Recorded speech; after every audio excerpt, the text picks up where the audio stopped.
Hello, everybody. Welcome back to the WXVU studio, and it is time for another Villanova football preview of the week as your Villanova Wildcats take on North Carolina A&T at the Villanova Stadium coming up in, when I'm recording this video, just about 24 hours, 1 p.m. Tomorrow is kickoff, 12:30 p.m. We'll pregame coverage on WXVU. Villanova coming into this game, they are 7-2 overall, 4-1 in CAA conference play. And North Carolina A&T, they've had a really bad start to the year. They are 1-8 overall. They have lost 8 of their first 9 games, and they are 0-5 in conference play this season. They are in dead last in the CAA conference. And for Villanova, I mean, this is a game that the Wildcats have to win. They're going to be favored heavily to win this game, and they need to win it not just, in a good fashion, but I think in really a blowout fashion. The Wildcats coming into this game ranked 11th in the FCS poll.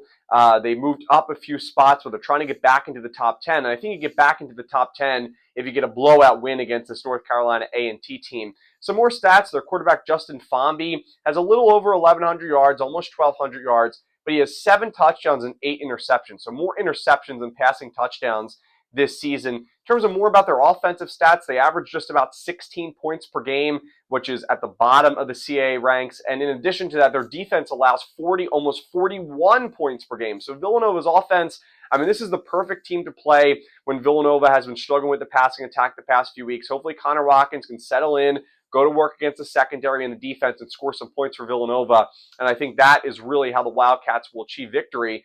Let Watkins go to work. I mean, running the football is great. I think the Wildcats will run the football, but I think this is also an opportunity for David Abbott to decrease his carries a little bit, decrease his workload, give him a little bit of a break, and hopefully get Isaiah Ragland more into the offense, but also really set up the passing attack. I mean, this defense will give up a lot of points, and Villanova, Connor Watkins, perfect game to get back his confidence as we head towards the final stretch where we have games coming up against Monmouth and against Delaware, what could be the final battle of the blue later on at the end of the season. So this North Carolina A&T team, they have struggled a lot this season. Their only win came against Winston-Salem.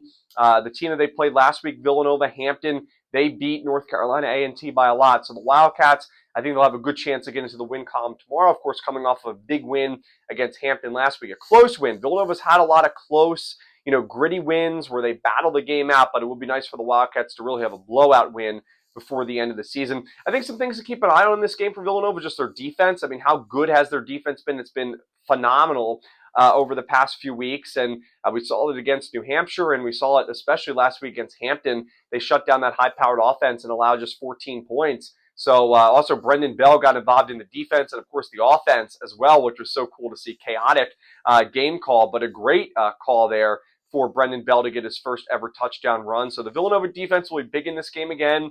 Set the tone early, and don't let North Carolina A&T have any hope of an upset in this game. I think I'll also be keeping an eye, of course, on Connor Watkins, the rushing attack, to see if Isaiah Ragland gets some more carries, but also the passing attack, right? Jalen Sanchez, 5 receptions, 103 yards in the win against Hampton on the road last weekend.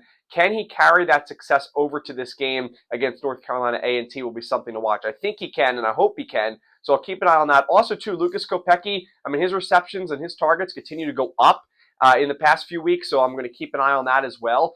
And should be a fun one this Saturday, tomorrow at 1 p.m.